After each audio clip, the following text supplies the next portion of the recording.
Ma'am, I'm volunteering. Very clear sa mind ko, yun ang sinabi ko sa kanya. Sabi ko sa kanya, I'm donating my kidney. So yung initial test na yun, I had to inform na my parents. Okay. So sinabihan ko sila na magdodonate ako ng kidney kay Mrs. Ramos. So, at sabi nila sa akin, no, hindi pwede. Sabi pa ng tatay ko, ako na lang, wag na ikaw.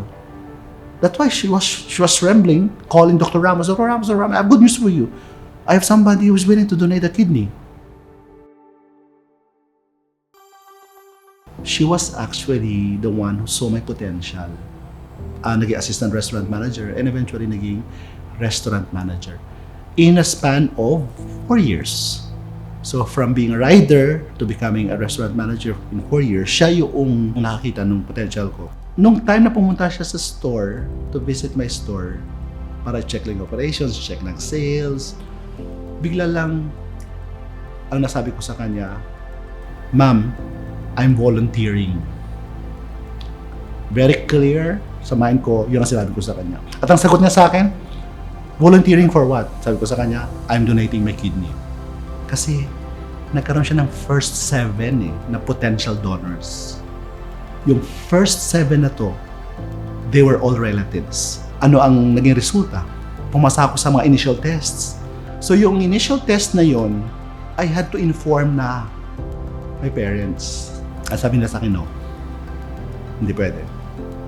Sabi pa ng tatay ko, ako na lang, wag na ikaw. Normal kasi sa akin ang pagbigay ng tulong eh. Sa part ko parang, it's my way of having to show na I'm a good Christian at hindi ako masyadong selfish. Maaari ang isang tanong, binenta mo ba? Nagpabayad ka ba? Absolutely no. Kasi nakita ko na pagbalik lang ito sa binigay na pagkakataon sa akin na mag-grow sa organization. After that, ang ano na sa akin na iwasan yung mga high protein diet, high uric, yung mga physical activities, yung mga bisyo. Hindi ako umiinom, hindi ako naninigarilyo, so walang problema doon. Just to be conscious of, your lifestyle. Noong nandunit ako ng kidney kasing age kita, di ba? 26 years old. And now I'm 55. Ito pa rin ako.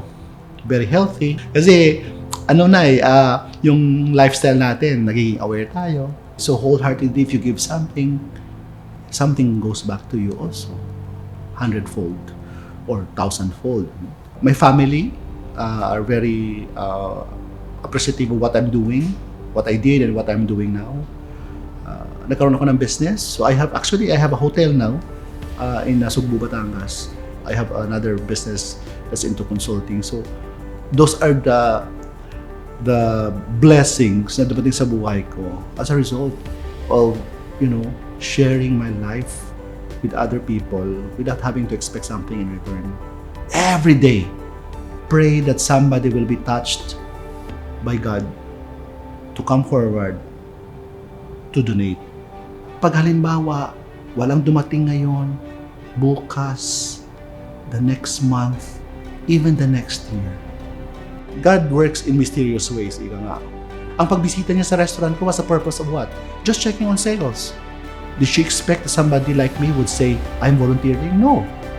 That particular kidney donation extended her life for another 21 years. Alagaan natin kasi walang garantiya na pag nawala yan ulit, meron ka na makukunan. Pag nag-donate ng kidney, ang kagandahan nito, ang kidney natin nasa loob.